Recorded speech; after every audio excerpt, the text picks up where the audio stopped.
Buongiorno, my loves. I'm here on this glorious morning here in Roma, and I'm currently rambling and meandering down a random street. You can see that cool Uber bike behind me. You can see Castel Sant'Angelo there. You can see just a fun little byway down there, and then a piazza with a newsstand. I love this because it's just like a typical fun Roman street, you know. They think it's nothing big, no big deal to have, you know, this on your street. So today we're talking about cultural intelligence, and my culture happens to be the culture of Nebraska. So that's one of my cultures that I came from, that was given to me. This is where I was raised. And let me tell you, in Nebraska, this is not normal. This is not considered quote unquote normal. Cobblestone streets like this aren't seen very often. Uber bikes were definitely nowhere when I was growing up, and huge, beautiful piazzas with, like, you know, statues on them are not really seen a whole lot in Nebraska. So cultural intelligence is a really interesting place to go, and it's something that's emerging right now in leadership as something that we know is going to be needed, especially by tomorrow's leaders. So what is cultural intelligence? Cultural intelligence is understanding and being aware of all of the different cultures that are in the systems in which we work.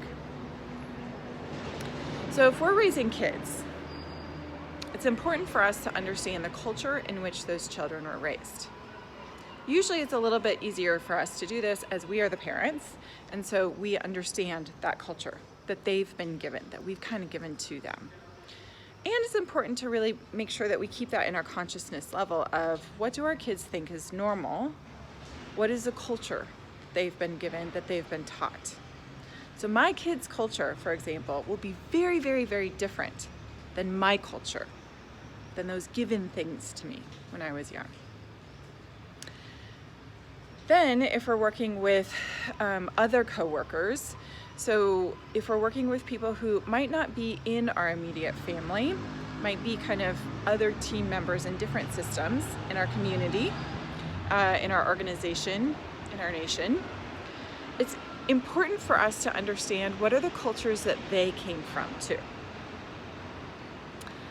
What are the things that feel normal to them? Because whatever happens to us when we're in childhood, we classify it as normal, that this is just normal, and to a certain degree, in that normalizing, we say everyone does this.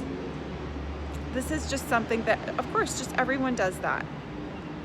So for example, in Nebraska, when we walk down the street, we smile and wave at each other. We just do. That's part of the culture of Nebraska. For me, as I've gone and lived on now 4 different continents, I've realized that this is not the culture of every single place. That culture is very, very different from place to place. The things that each culture honors and values is very different, which is very cool. And being aware of that, bringing that up from our subconscious level to our consciousness level, is a really important skill set for us, each of us, to have. So I'm usually asked by leaders at this point doing trainings, so what happens when my team members aren't that consciously aware? What do I do at that point? So it's our job as leaders to first understand those cultures that they're coming from. So ask the questions. Be the stupidest person in the room. Get to know their culture. Even if they're from your same country, they're from a different family. And each family is so unique and so different that we need to understand what that was. Where are they coming from? What were the things that they were given when they were little, as children? It's fun to kind of almost like act like children in this place, because it makes it more safe when we're doing that. So this is why it's so important for leaders to really form those relationships and get to know their co-workers really well, because then we can start helping to bring that to that consciousness level. So we can say, if we have a coworker that's from Nebraska, for example, we can say, I wonder if that's so important to you because everybody in Nebraska smiles and waves at each other when they walk on the street. It's entering that phase of curiosity, thinking about that stuff, being curious about it, and then helping to bring that to the consciousness level also of the team members that are around us. Same thing when we're raising children. It's helping to bring that to the consciousness level of, I wonder if you think that's normal because you have 3 passports. I didn't see the ocean until I was 18 years old. Helping to bring that to that conscious awareness is an incredible skill set that leaders can bring into any system and into any team as we're empowering those voices going forward. So it's so fun for me to do these videos because I learn from each one of you. And when I get the comments back and the emails back from you about something about this video, I learn from you. I learn more about cultures. I learn more about how decisions are made. And so I think that's such a fascinating place to go.